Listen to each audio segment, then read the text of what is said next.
Grace and peace to you. This is yours truly, Bishop Bowser, coming at you once again.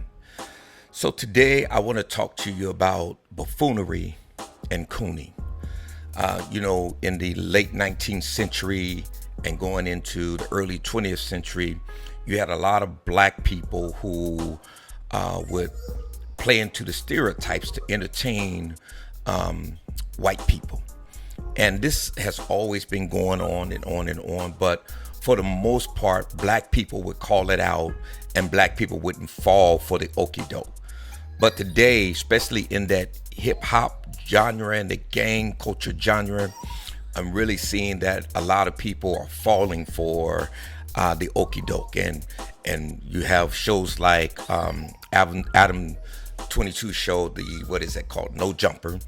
Where a lot of buffoonery and cooning is going on, and all Adam 22 is doing is playing black people against black people, and it's really getting tiring, right? But I want to read to you buffoonery and cooning for those that don't have an idea what it means. So buffoonery, it means it refers to silly, exaggerated, or clownish behavior intended to amuse, often characterized by slapstick comedy, foolishness, or absurd antics. Historically, in entertainment, buffoonery could be part of a comedic act, but it can also be used pejoratively to describe behavior that is perceived as foolish or unserious. Sounds familiar? Cooning, a slang term that originated in the early 20th century, derived from the racial slur coon, which was used derogatory against black people.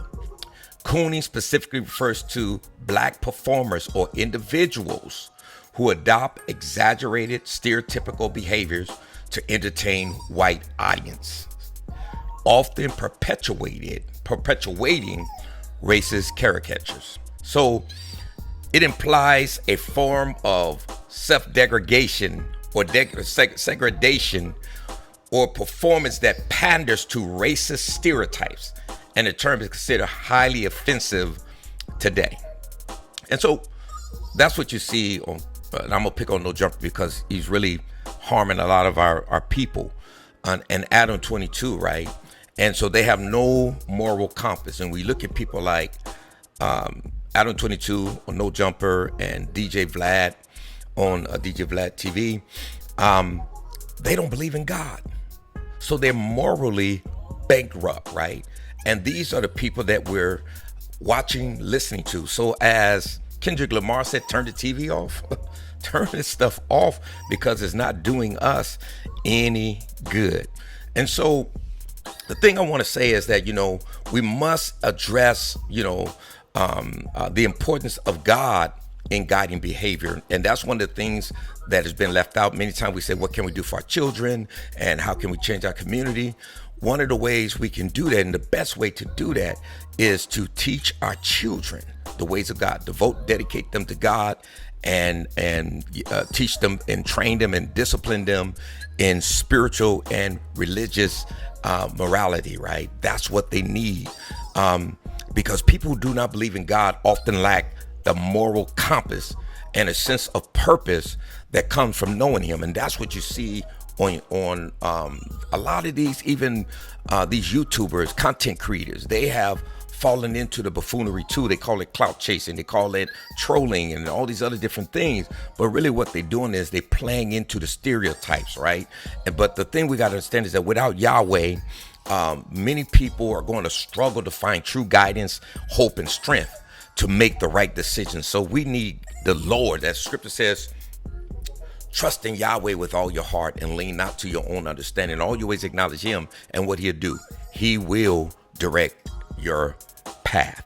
And so as believers, and especially as parents, because we got to break this cycle, right? Our kids been in drugs and gangs and crime and in and out of jail, juvenile hall, and then the jail, and then the prison. And so we got to break that, right? We got to recognize the power of media and the voices that are shaping the minds and hearts of our youth. And it shows like No Jumper, it shows like DJ Vlad, and many of these other shows, and even black podcasters and black YouTubers are following these people, right? Just to get views, to make a little money, and so on and so forth. I saw a video clip of King Peel and I don't know how you say his name, Aunt Hefe or something like that, and how Adam 22 was kind of trying to play them against each other, and then King Peel kind of got into it. From what Adam 22 was saying is that he was asking for his money, right? So these guys are going on these shows and they broke, they drug addicts and the whole shebang. Now Adam 22 said that when King Peel came up on him, if he would have tried to start hitting him, he would have shot him. So that means that Adam 22 had a gun on him. And I hope Adam 22 know that it's a felony and it's a federal offense to be a drug addict and have a gun. And we know that all those guys are drug addicts. You could even look on in that video, a can of beer there, dope places, they smoke it, take popping pills, mushrooms, and all kind of things. And then you got the nerve to say you were packing. FBI need to investigate you. And so that's the problem that we have today. And that's what I wanted to address. So we got to like bring our children up a different way. And that's teaching them the ways of God. And if you're interested in this, I can give you some ideas and teach and show you, for those that don't know, how we can raise our children and save our children in this time. Because right now, they're falling prey to white supremacy. All right, God bless you.